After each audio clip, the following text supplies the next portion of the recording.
Thank you for joining faculty workshop.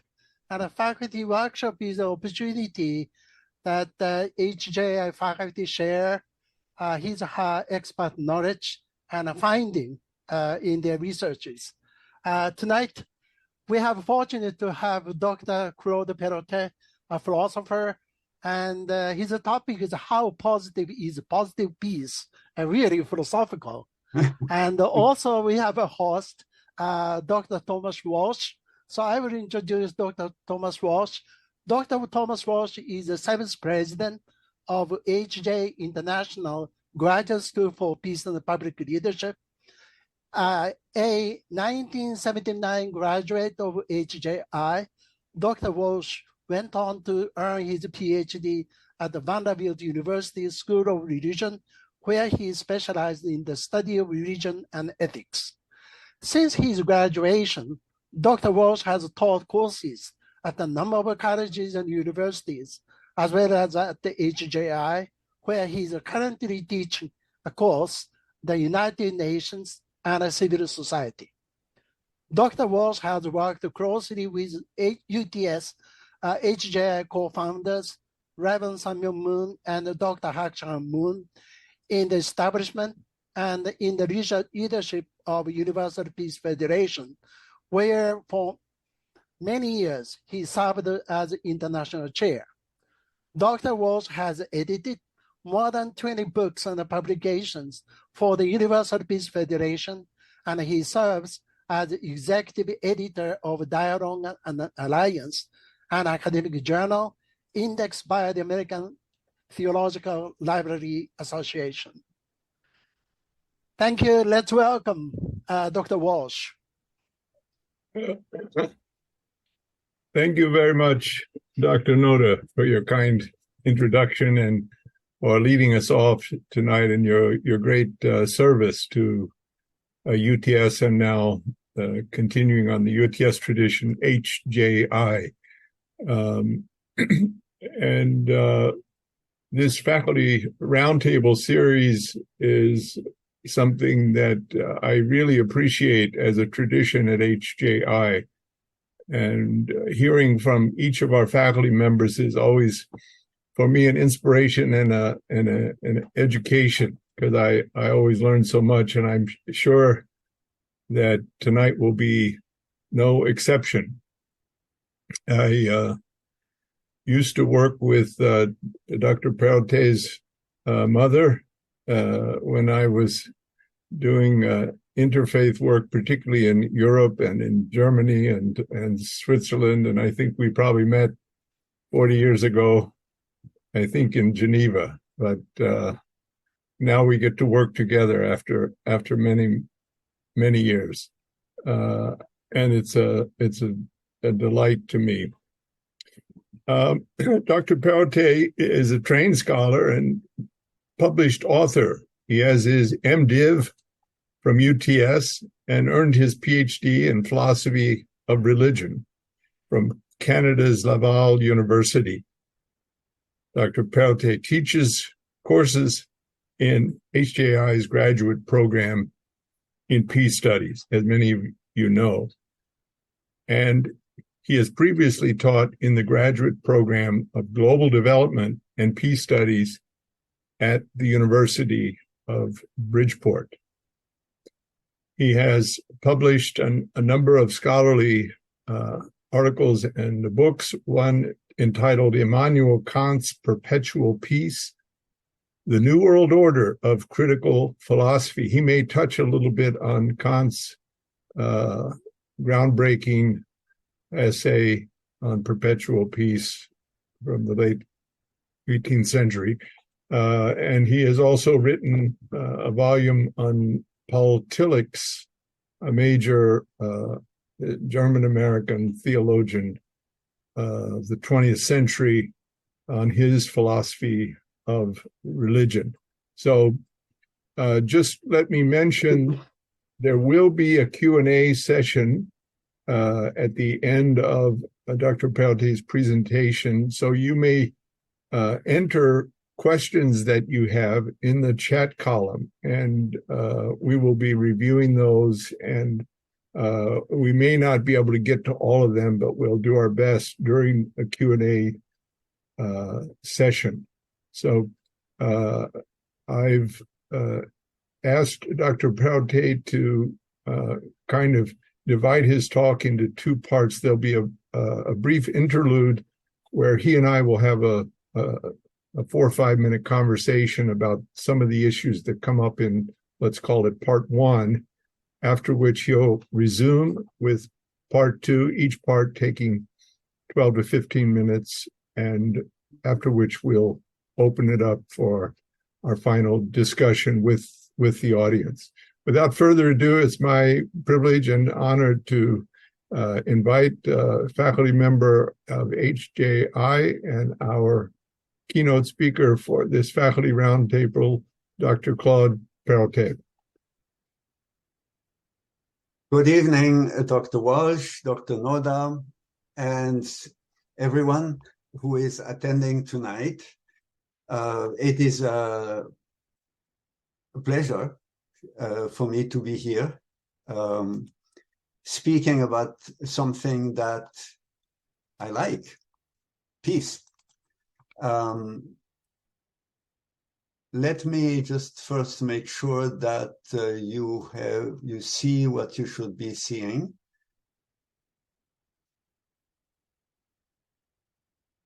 Okay, do you see, does everybody see the screen as it should be? Coming through very good. Okay, so yeah, first while preparing this, after I was invited to speak about something, I felt strongly to speak about positive peace, and I see that not as an academic exercise, even though of course that's too, but I care for peace, and I think everybody does. So I think that anything we can learn about that is something that we can help us, putting it into practice on various levels in various ways. So here you see the title, which has slightly changed. I put "How Positive is Galtung's Positive Peace?" So how positive is positive peace? It's an expression that was not coined but made famous by a man called Johan Galtung, which I will introduce soon.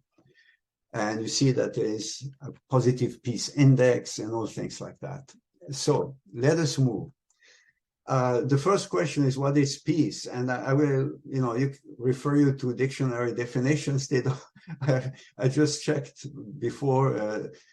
It's just synonyms, so not very useful.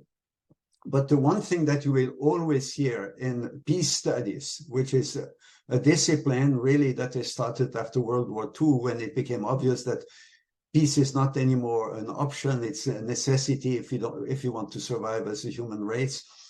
So in peace studies, you always hear that peace is more than the absence of war. And this has been attributed to John Paul II, Helmut Kohl, Ronald Reagan, MLK, and pop singer Prince. So there is a lot of competition. And then why is it more than just the absence of war? Then you have contents. What should the contents of peace be? Well, all things positive, which brings us to positive peace. Inner peace, harmonious development, mutual agreement, rule of law, and so on. So when did that terminology came into being, positive peace? And then if you have positive peace, you of course have also negative peace, which is the correlative. It has started actually with two gentlemen called Quincy Wright and Fred Cottrell, whom I honestly speaking don't know, who coined it, these terms in 1954, according to the literature. But the person who really popularized it is Johan Galtung, who is known as the grand old man of peace studies. He's by far the most famous, if not necessarily the best, but anyway, the most famous and influential peace researcher to this day. He's still alive, he's 93. And he started the Journal of Peace Research in his native Norway in 1964, and there he coined these two expressions. So There are countless diagrams, like the one on the left, that show what positive peace is. But negative peace itself is very simple to define. It means absence of war. Right now, nobody's shooting at you, and you are not shooting at somebody. But it can start next half hour or in 6 months.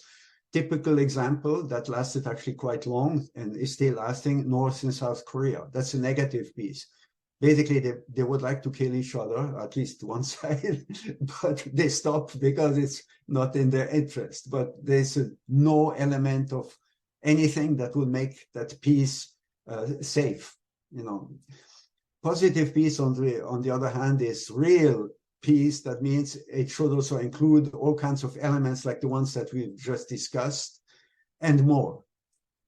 In particular, social structures should be fair and make lasting peace possible.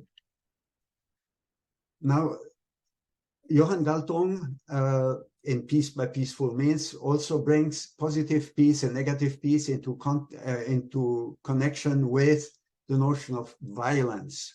Positive peace means there is absence or reduction, so it's not like total optimism, at least reduction, and if possible, absence of violence of all kinds, not just shooting or missiles, or not what he calls direct violence, which is one of the 3 types that he has identified. And these 3 types are direct violence, shooting, war; structural violence, which is not violence per se. It's not somebody who does something to you. It is a structure, a social structure, a state of affairs, an existing reality, social reality that is unfair, that puts some people at a severe disadvantage, which means that it will automatically create resentments, the desire to change. So it creates a potential for violence. Cultural violence, we will not deal with it too much tonight, but it's just the fact that you consider, because of cultural bias, that certain people deserve violence and it's okay, like Black people deserved to be slaves because they are inferior, that kind of thing. So according to Galtung, direct violence is really just the tip of the iceberg, and we can hardly disagree too much with him. That's what you see. But underneath, there's a big iceberg of structural and also cultural violence that is there, and that suddenly erupts when the iceberg sticks out, or you could say it's what's under the crust of the earth, and the direct violence is the eruption of the volcano. So this kind of violence, structural violence, is not something that's perpetrated by any particular person.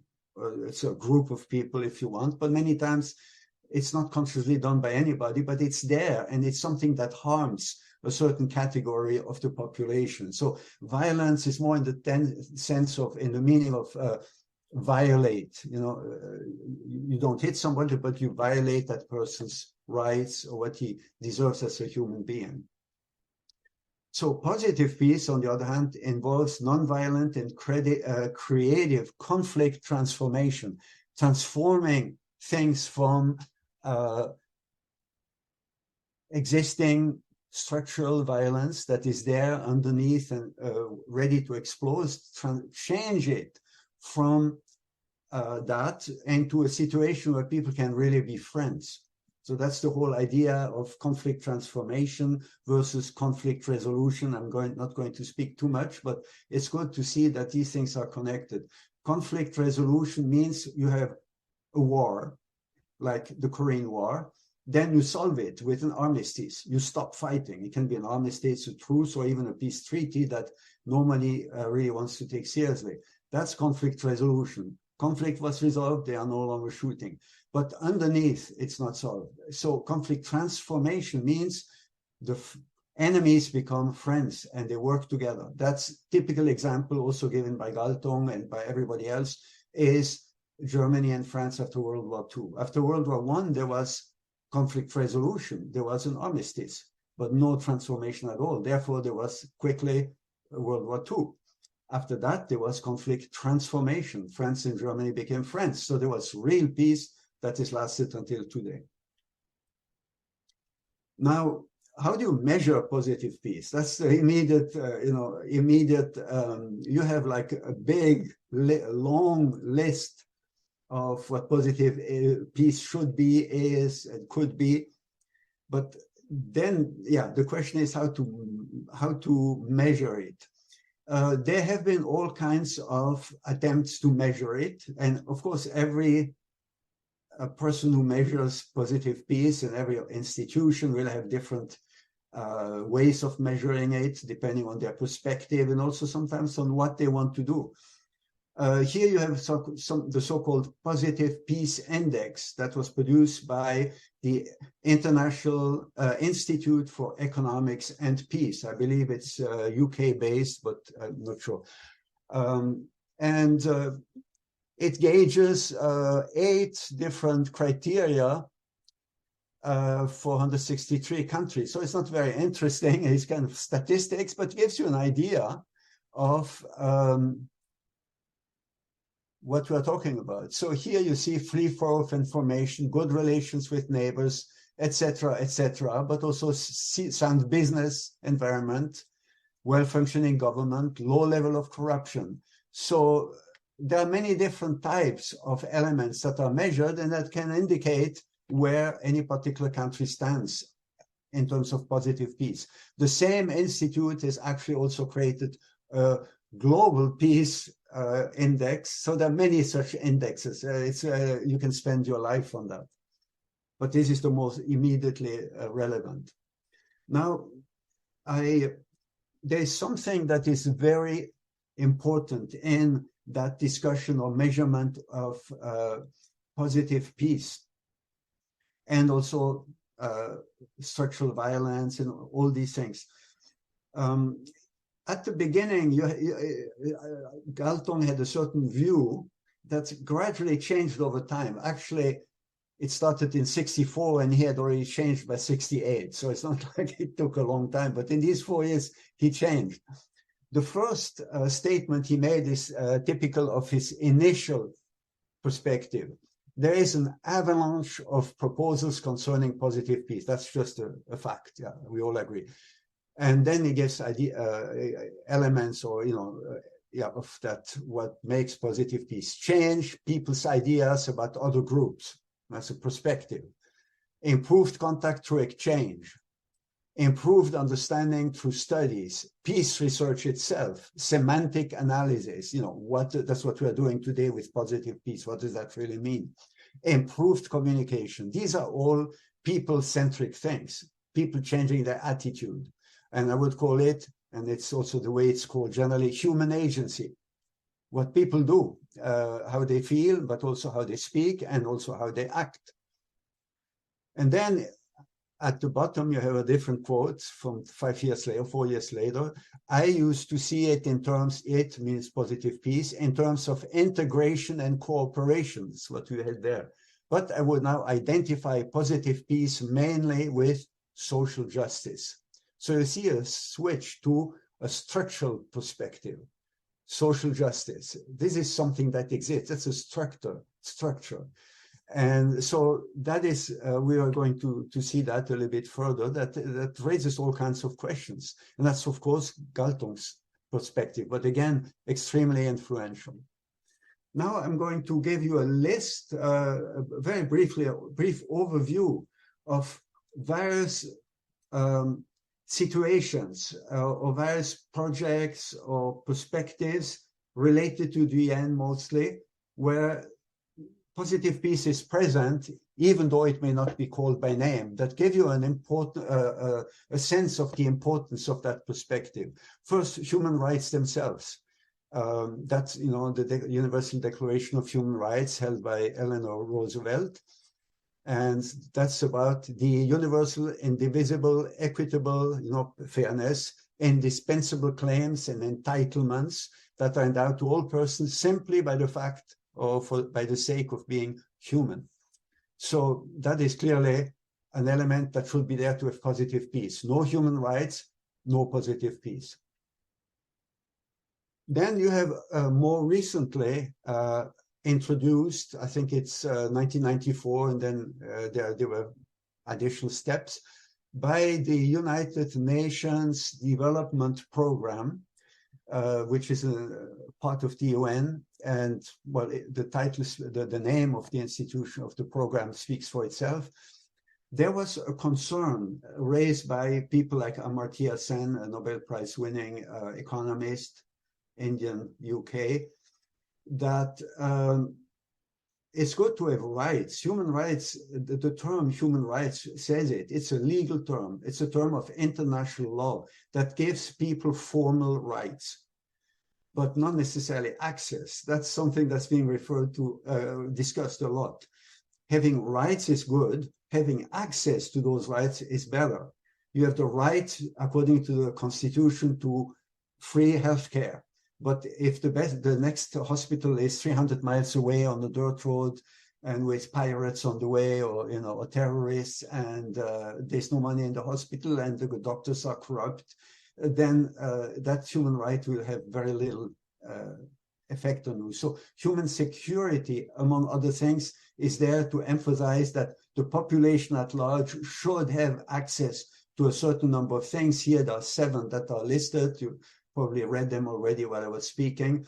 Economy, the economic security, food security, political security, and so on. And all of it comes down to creating the conditions for human beings to be able to live with dignity, a life that's worth living, that's safe, but also worth living.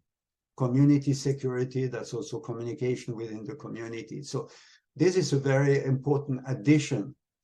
And all of this is essential to have what Galtung calls positive peace. Then you have the UN sustainable goals themselves. They're all about, if you read them, they're all about creating the conditions for positive peace. I will go quickly now because I think I'm close to the end of my time. Then you have even the expression sustainable peace is used at the United Nations, part of the UN lingo, not just sustainable development, but sustainable peace, which is basically peace that can be sustained. Why? Because it is positive peace, because the elements are there. Then Kant, that Dr. Walsh said I would speak about, I won't speak about him because it would be a totally different presentation, maybe at the end. But he wrote a book called Perpetual Peace, where he introduces elements of what the United Nations would be. And he has he has preliminary articles, a set of them, and a set of definitive articles that are elements that he suggests should be there to prevent war from starting again immediately as soon as you have stopped it, such as don't commit horrible crimes in the waging of war, to make it easier afterwards to have peace and to keep it. So I cannot go into that. It's a presentation of its own. But again, he presents the equivalent of what positive peace elements are as a precondition for real peace. Then when you study peace studies, that's the Kroc Institute of the Notre Dame University, they explain about the elements of peace studies, and you have, again, all the same elements that you have in positive peace. And then you have something very interesting, that's my last, measuring happiness. So you have, oh, I didn't mean to do that. Can you still see my screen? Oh, I made a mistake. No, we can see everything. You can see everything? Okay, but yes, we can see everything. Okay, that's good, but I can't. That's not so good. Okay, I'm good. So here you have just the Kingdom of Bhutan has a measurement that's called Global National Gross National Happiness Index, which is basically positive peace. I cannot speak about it, but just to say that even on the level of a state, there is a state in the world that has that. And then unrelated is the World Happiness Report. Interestingly, Bhutan ranks 95th out of 163. So anyway, that is just to show one more thing. And I think I will stop here. So that is just my opening statement. And Well, that was excellent, Dr. Perrottet. Just maybe during this kind of, before you transition into the second half, so many thoughts came to mind. You mentioned this idea of direct violence and then the more systemic and structural types of violence. And I think you mentioned that Galtung talks about, one involves what we would call moral agency, where individuals inflict violence on another, and the systemic or the structural seems to be embedded into deeper structures of life, whether it can be within culture, within taken for granted worldviews that are not reflected on. But that seems to risk kind of losing the sense of moral agency, that there are these anonymous forces that operate like market forces in the economy that no individuals controlling, or the way in which nation states operate.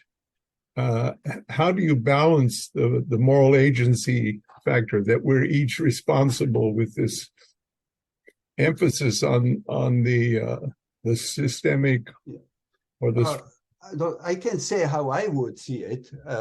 That's not necessarily how Johan Galtung sees it, but various others have, and I will speak about this a little bit later, but obviously the two go together. And I think that the emphasis, as you said, on structures that are basically dead and threatening, because of course you cannot talk to a structure and say, hey, change.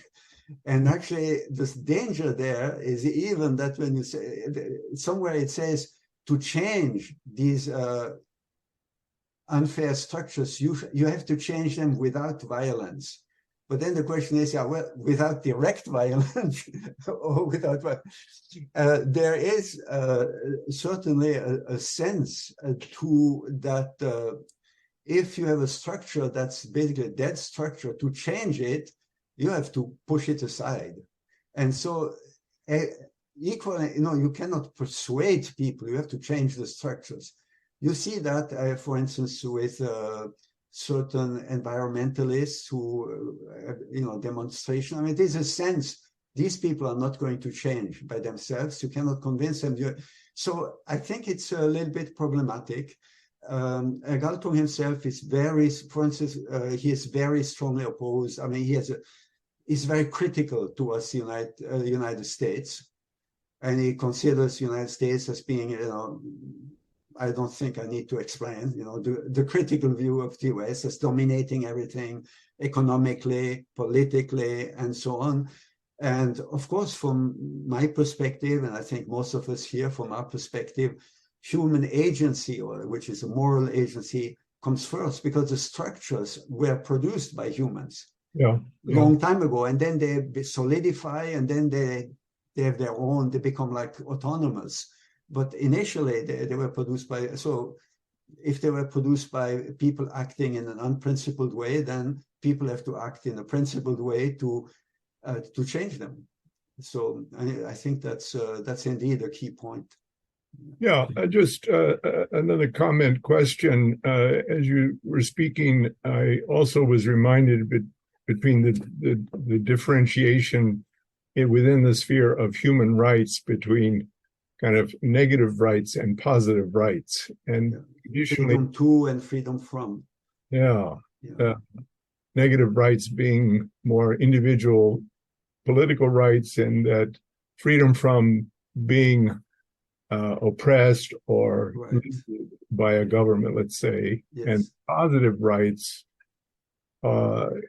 started to generate as social, cultural, and economic rights, where as if a government was required to actually provide these benefits. So, but they're both very important, and I guess, as you say, between agency and structure, there's a kind of subject-object or relation. Yes, exactly. Yes. Positive and negative rights. Although a certain extent, there's extremes of those who advocate the negative rights, radical libertarianism, let's say, those that emphasize the positive rights, which were advocated much more by the Soviet Union during the time of Eleanor Roosevelt, coming up with with her team coming up with the Universal Declaration. But just if you would also, I'm very happy you brought in human security, because it brings there even the idea, rather than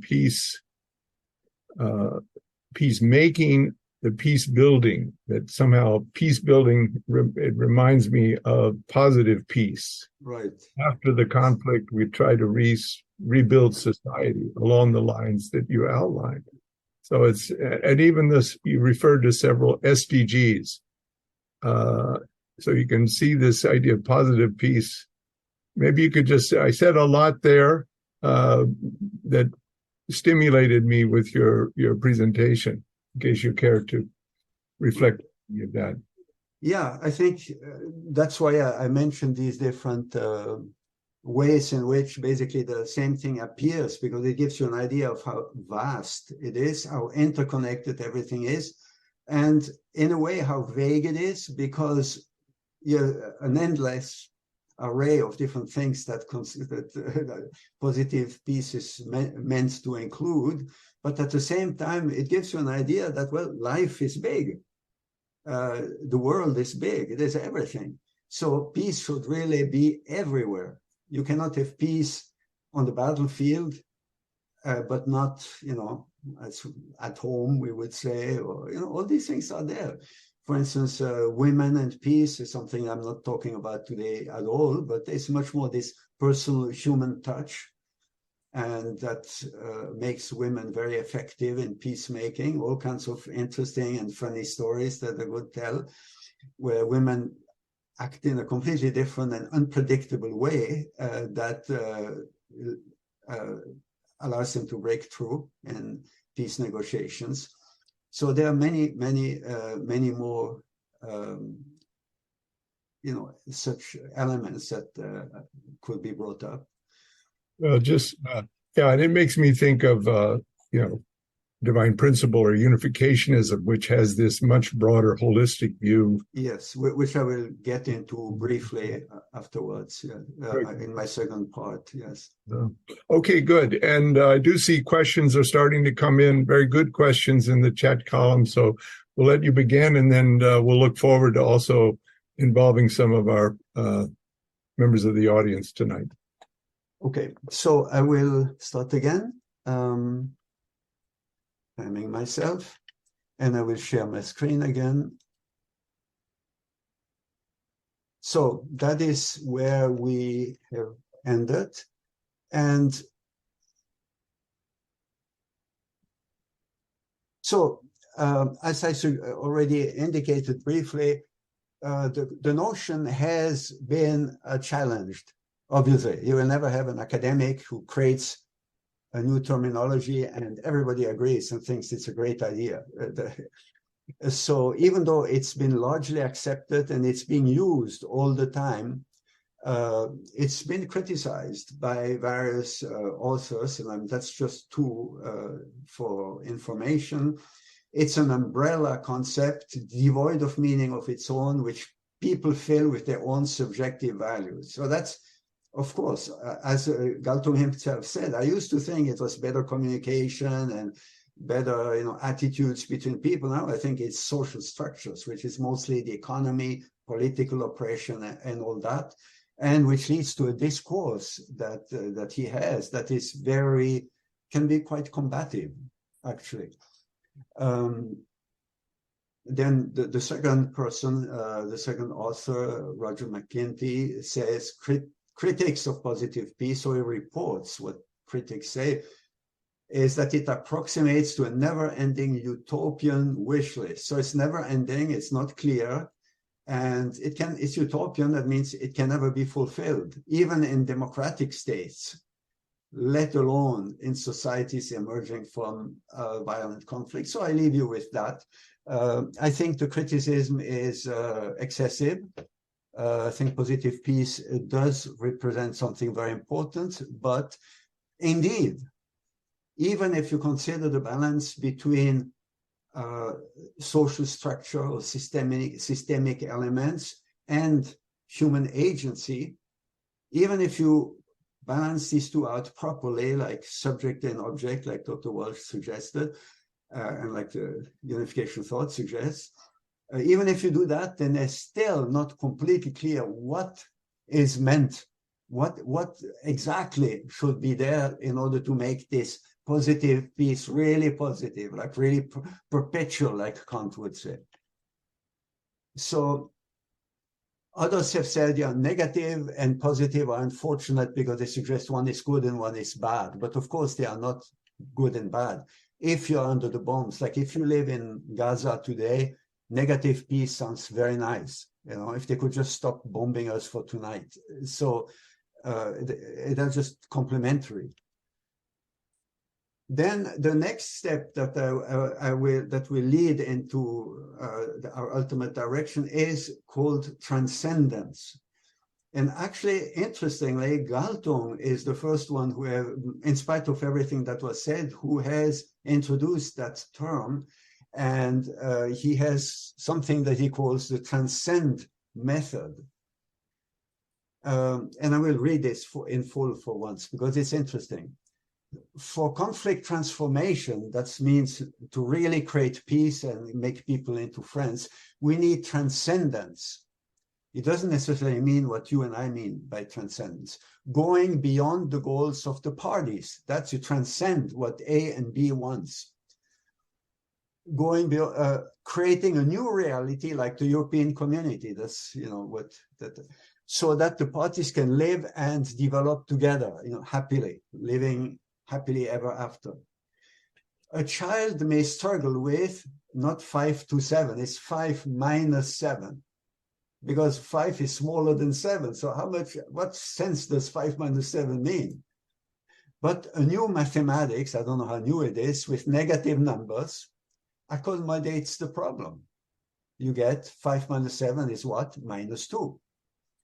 So it says much politics is done by people with 5 minus 7 problems and no idea of negative numbers. In other words, it looks like you cannot solve it because you look at the way A sees it, which is totally incompatible with the way B sees it, and the reciprocal is also true. But if you see it from a higher perspective, of course, you have to get A and B to agree. So, but at least you can show a perspective that allows for both A and B to be included. So that's what he calls transcendence, not necessarily any kind of a spiritual transcendence, just look at things from a higher perspective. And so that's one of his tools that he applies in conflict mediation, negotiation, and basically giving advice to the parties and so on. And I think it's an extremely positive view that UPF has, by the way, always been applying. It's a tool that's essential. That has actually also been presented in the very same way by Dr. Gordon Anderson in the International Journal of World Peace, which is, you know, related to HJI. And I'll just read the beginning. Positive peace is more than the absence of war, again, but also more than the absence of structural violence and oppression. Positive peace alludes to a world in which everyone has more than their basic needs. So, you know, you eat, that's fine. But if you can eat and sleep and you have water and basic medical care, but you're filled with resentment, you still are going to have something that's less than positive peace. And has the opportunity to be healthy, pursue their dreams, and enjoy their relationship. So you have the element of fulfillment. Sometimes one of the, I don't think it was mentioned so far, but fulfilling human potential is one of the conditions for positive peace. To which people answer, what do you mean by that exactly? And some elements are obvious, and some of it is fuzzy.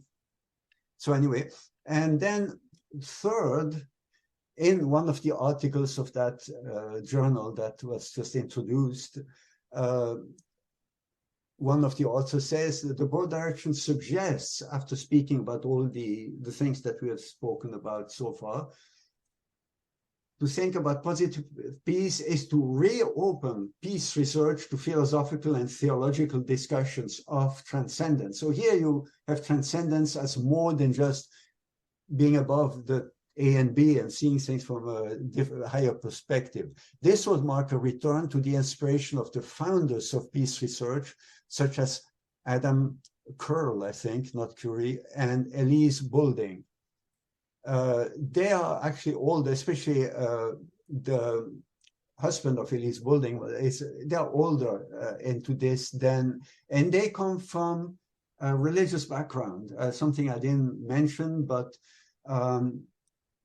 the peace studies with Galtung and others have started in Scandinavia or in the Nordic countries, which is Scandinavia plus Finland. Actually, the first two secretary generals to the UN were also Scandinavians. The first, Trygve Lie, was Norwegian. The second, much more famous, Dag Hammarskjöld, Sweden. And the premier, the most famous institutes for peace research are the PRIO, the Peace Research Institute of Oslo, and CIPRI, the Stockholm International Peace Research Institute. So these two are the most famous ones. That's the Scandinavian model, which is quite secular and focused on structures. It appeared in countries, Scandinavia, Nordic countries, that are social democratic, very peaceful, but with a strong hand of the government. So, however, even before that, the very first programs of peace studies, even starting in the late 19th centuries, were by religious colleges, in particular the Quakers. And so the very first pioneers of peace studies had a religious perspective, and that's what this author alludes to.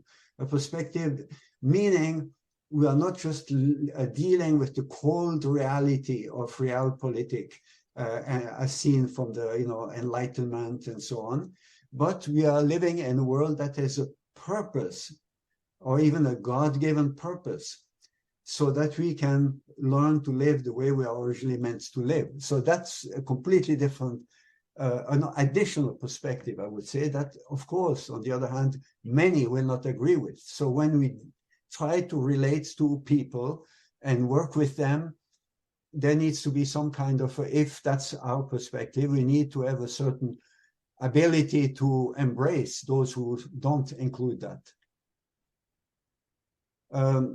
Why peace studies? That's from the Kroc Institute, and I will just go for the first two lines. Peace studies provide us with the opportunity to envision the world as it ought to be, rather than simply how it is. I love that. And at the same time, immediately I think, okay, how was the world supposed to be? How should it be? It's presented as if it was obvious. Of course, we should not fight, we should love each other, etc. Unification thought, or even the divine principle, are unique, I would say, in the world of not just peace studies, but this time even religion, in the sense that they have a sense that before humankind became what it is today, conflicted, conflictual, and problematic in so many ways, there was an ideal.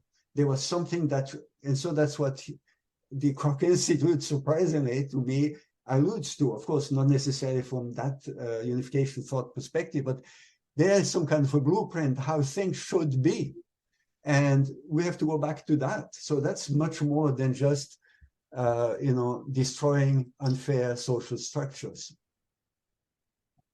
And so we have some elements of answers there from the unificationist perspective that go completely in the sense of positive peace, indicating that there are three essential dimensions to human life: the economy, politics, and ethics, or moral life. And that we need a solution for all three: interdependence, mutual prosperity, and universally shared values. In the Korean here, there's just at the end, Juim. In other words, it's the ism. It's an ism. Like idealism, there's an ism. So it's some kind of a overall global perspective that encompasses the positive peace elements, but orders them by three key elements of human life.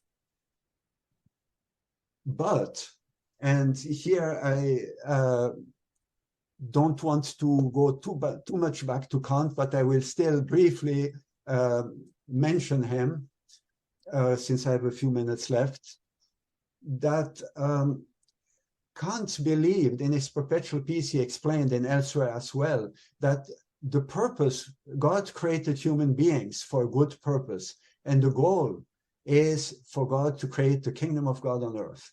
So anybody who knows Kant will be very surprised. This is the part of Kant that people usually don't know.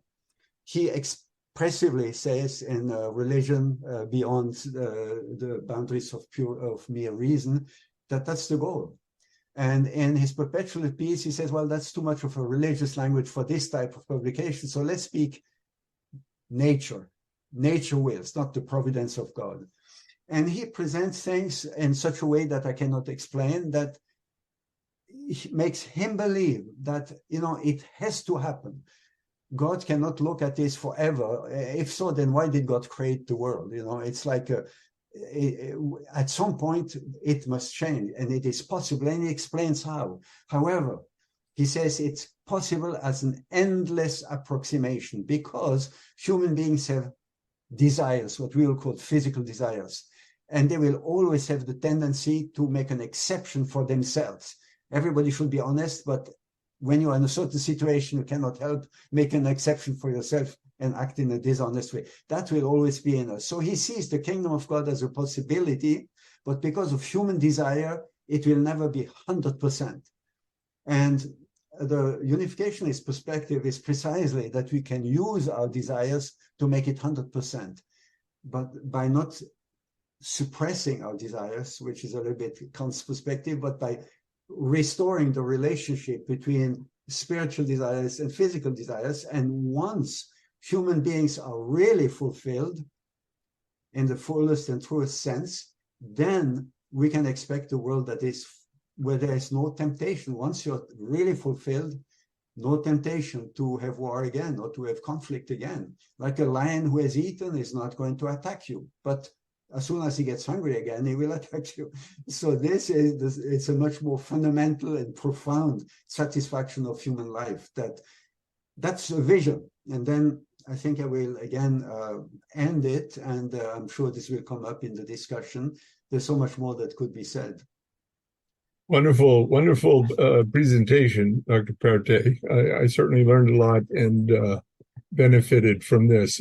I'm going to move straight into some of the comments and questions that have come into the chat column, and while others are perhaps composing their own question. But Lydia Kaffarau, I just want to mention, has commented affirmatively on your point about happiness index, and she points out that there are some countries that have ministerial portfolios called Ministry of Happiness. I'm sorry, I missed the name of the person who asked. Lydia Kaffarau. Yes, my current student. Yes.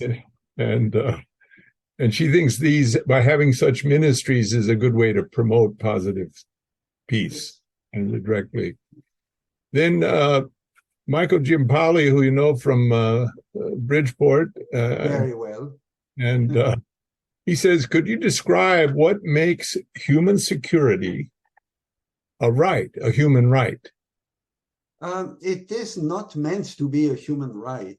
Again, in 1945, human rights, or just after that, were introduced into the discourse of the Universal Declaration of Human Rights, as it's a term of international law based on a sense of moral duty, I would say. It's something that every human, like a little bit like, it's self-evident, like the American Declaration of Independence. Human beings have rights just by being human beings. Then you make that into a legal duty, like the states who signed that declaration are bound legally to respect the human rights of their citizens and anybody else who's in their country at a certain time.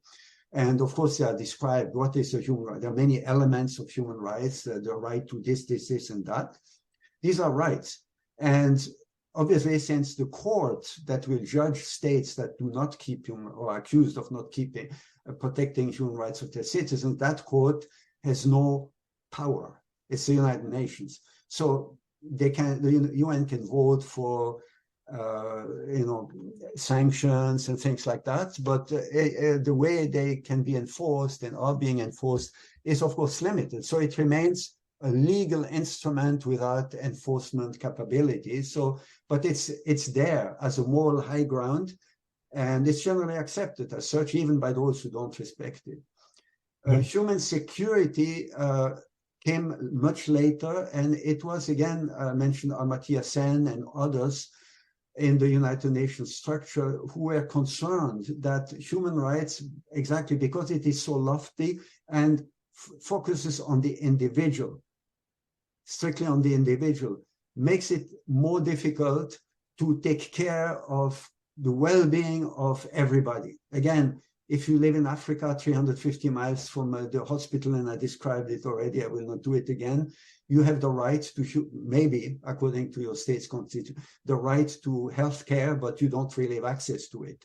So human security doesn't speak, it's not a legal term. It's a concern that all human beings in a particular nation have access, not right, but access to the things that give them security. And it's been also in the discussion as complement to state security, because states consider security to be military on the border, essentially, also the economy to pay for the military and so on. And those who created the notion of human security insist that actually, if your people are secure in that sense, if they are healthy, if they're educated, that is good for the security of your state. So it is part, it doesn't replace the military, but it adds to it. And if you don't respect that, you will not. So to encourage states to buy into the idea of human security. Now, human rights specialists or representatives sometimes challenge human security by saying, if you judge human security by the whole, 90% of our, 90% of our population has these rights, then you will be pretty good. You are in Southern Africa, 90% or even 95% of your population has this or that right. That's pretty good. You achieved a lot. But if the 5% that don't have it are people who are against the government, then it becomes suddenly a human rights issue. Because you can say pretty good, but even if two people don't have that, not because you are not able to reach them because they're in the jungle, but because you don't want them to have these rights, then so it is this kind of a conflict. Maybe that was the intent of the question, I'm not sure. Alan Jessen has a question. He refers to Pope Pius XI, of course, Roman Catholicism. Yes. The Pope at that time pointed out that the act of social justice is whatever is done in association with others to restructure our institutions and laws to advance the perfection of every person and family affected by that institution. He asks, what do you think of this definition of social justice, which may be similar to the concept of positive peace? Yeah, I would say this is what I would call the kind of definition of social justice that you would expect to hear from the Pope, Pius XI. So I would think pretty much every Pope would say that, not just popes, but religious leaders. Unlike Galtung, I mean, there's this element that social justice should come from people who want the best for human beings. So you can feel that it's social justice, but not seen in a cold way. Now, I cannot judge the reality of what was done by Pius XI, but definitely it shows that basically human agency is involved there. Yeah. Human and moral agency is involved in that attempt or effort to achieve social justice. A colleague of ours at HJI, Dr. Andrew Wilson, raises a point. He says, aren't these broad, expansive definitions of peace watered down analysis of the factors that actually lead to war? He notices, for example, that on the map of positive peace in 2022, the year Russia invaded Ukraine, both nations had moderate to high marks on the peace index. So questioning... Yeah, I noticed that actually before. Sorry, go ahead. Yeah, no, you go ahead. I had the 2015 map. I couldn't find a more recent one. And I thought, yeah, immediately saw Ukraine. I thought, yeah, not exactly. And then I found the 2022 today, actually. So I replaced it. But yeah, to my surprise. And let's say, it started in February 22. So let's give them the benefit of the doubt. And let's assume that what's on that map reflects January 2022.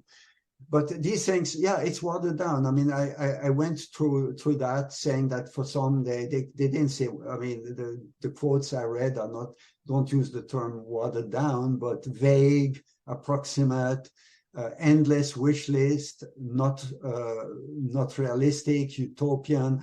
Yeah, it's that. Absolutely. You'll find that. And if you want more that watered down, I will show you to show you how far it can go. That's just the next one. You see here, that's a list. I'm not going to attempt to read it, but you can go pretty far in listing. And if there's when there is no system, what, from the perspective of unification thought, we need to establish the three blessings. We need, and then there's the role of the marriage blessing, establishing ideal families. So these things are very precise. Now, on the other hand, I must say, I learned from my students, and I remember what I learned when I already was thinking about it. One of my current students, I don't know if it's online tonight, used the term, speaking, I think, about the blessing, or about it's poorly operationalized. In other words, the way the fundamental vision can be translated into concrete terms to be realized is still in need of a lot of specifics. We need to work on it a lot to make it precise, to make it concrete, and then to do it. And another one of my students, by the way, said, ideal, world peace through ideal families. I would not emphasize that too much, because look at our couples, they are not doing that great. So, of course, that was a very pessimistic or negative perspective. But I thought, we should consider these things. Having an ideal is great. We should also be able to realize it concretely. So, I don't know. That's some kind of an answer to... Dr. Perrottet, we're running near to our concluding time. I want to refer to two final comments. One from Richeli Jalipa, who just points to your references of positive peace to unification language of peace, freedom, unity, and happiness, including love, universal values, interdependence, mutual prosperity, and applauds, and is excited about your lecture. And Mr. Glenn Strait picks up on, again, the concept of transcendence, which addresses the external conceptual frame, the mindset. Achieving peace requires also, in his view, a change of heart. Yes. On healing of traumatic wounding, and he'd like you to comment on that. And let me just mention two others, and you can weave these into your final comments. But Mr. James Edgerly talks about our unificationist view of peace. It's in Family Fed, UPF, Women's Fed. What does this tell us about the unification definition of peace? Is it being used as a shorthand for the kingdom of heaven? Is peace only attainable when God's kingdom is established? And final comment, Dr. Ward. I think you're familiar with his work. Tom, a little bit, yes. Do you see a correlation between Marx's view of history and Galtung's concern with structural violence? So I'll leave it to you to kind of wrap things up, and then I'll bring Dr. Noda back on for some final words. Okay, just to answer to Dr. Ward, Galtung has a very, what we call the Marxian perspective. It's not just a relationship. He is not a Marxist. He doesn't support the Soviet Union, but he has been accused of many things, and people who don't like him have made a list of things he has said, and they are they would concern many people. So he definitely has a Marxian perspective, and that's what I tried to suggest. I have no desire to be critical of people at first, because he made definite contributions to peace studies, but he definitely has this bent that can become problematic, I would say, from our perspective. So that is for Dr. Ward. I don't know if that's a sufficient answer, but he has supported Lenin. He has praised many people like that, Mao Zedong, and things like that. Then concerning heart, Mr. Edgerly, I just did a search while you were speaking, and if I search among all the documents that are mostly non-unificationist documents that I have for that particular topic that I'm addressing tonight, or peace studies in general, there's a lot of heart. So definitely, not only us, but people at large in the peace studies environment do speak about heart. Of course, not necessarily heart with the deep meaning that it has in unification thought, as the original fountain of love in God's being, and it doesn't go that far. But heart is definitely being considered in the expression. The word is sometimes used that people should have a change of heart, for instance, definitely. And me personally, as a unificationist, obviously, this is the key. It's the key. A change of heart is the alpha and omega. But it's not everything. You need also to know how to bring it to the people. You need, you cannot just go with a change of heart to the front line. You will be shot with your change of heart. So the change of heart is key, but that's why also our founder or co-founder, Dr. Akjahan Moon, constantly encourages, especially young people in our movement, to follow their calling, to develop excellence in a particular field of human endeavor, not just heart, but becoming excellent this or that, to help build a world of peace. So that is necessary, but at the bottom, definitely heart.